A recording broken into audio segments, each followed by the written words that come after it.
With the country's new leader elected, South Korea has resumed top-level diplomacy. President Lee Jae-myung held a series of phone talks with foreign leaders this week and is slated to attend the G7 summit.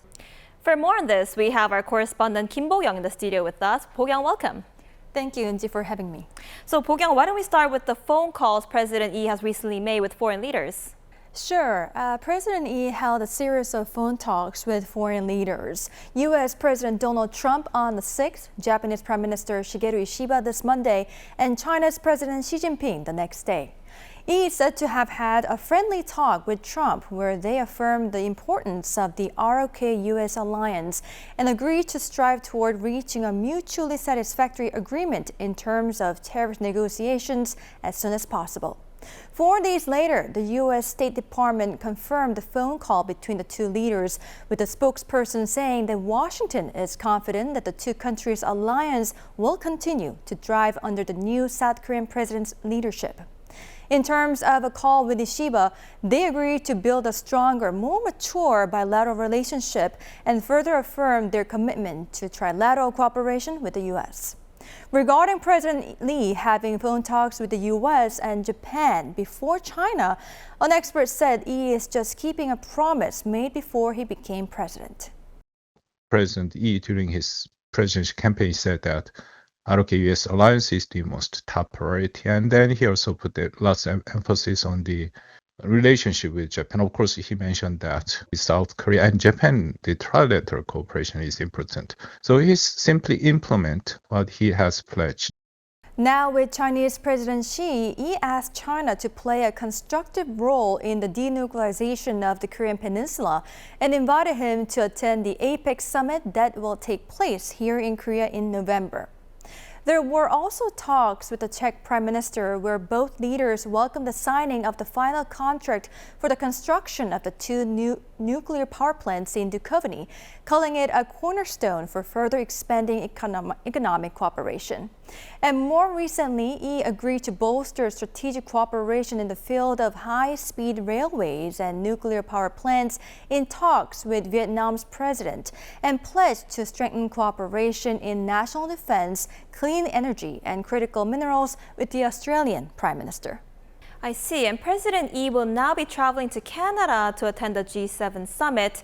And this will be his debut on the global diplomatic stage, right? That's right, Eunji. His trip to the G7 summit comes less than 2 weeks since his inauguration. The summit is going to be in Alberta, and he is going there at Canada's invitation. He attending a G7 summit is going to be quite symbolic for South Korea, as it signals the resumption of Korea's top-level diplomacy that had been stalled over the past 6 months following the martial law crisis.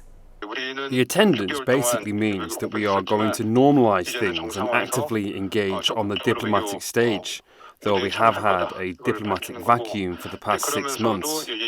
Now, with President Trump also set to attend the G7 summit in Canada, is there any possibility that President Lee might sit down for talks with Trump? Yes, there's always a possibility, and if they get a chance to see each other, it is going to be the first in 7 months since the two leaders of the countries have last met in person. Previously, former President Yoon Suk-yeol and former U.S. President Joe Biden met at the APEC summit held in Peru in November last year. But we need to note that the G7 summit is a multilateral setting and that South Korea has been invited as an observer. In this kind of setting, it could be quite difficult to have bilateral talks. Also, according to an expert I spoke to, it could be better to talk about such challenging issues later on after being fully prepared and when proper talks can be held. It's not a good idea that we will talk about these very upcoming and very daunting issues and challenges for South Korea, including tariff or cost sharing. And we have to be prepared. We have to have our own the strategy first, and then we will have a very detailed way to prepare the whole this meeting. I see. And how about Japan? If bilateral talks do take place, how would they be? Right, as Lee and Ishiba have already expressed their hopes to see each other in person during their recent phone talks, there's also a possibility of them meeting each other. In terms of Japan, there are still concerns over how President Lee will shape his approach toward Tokyo, as he had taken a confrontational stance regarding historical and territorial disputes. Despite such worries, an expert says Seoul will maintain a favorable relationship with Tokyo, largely because the two countries have the same issues to deal with.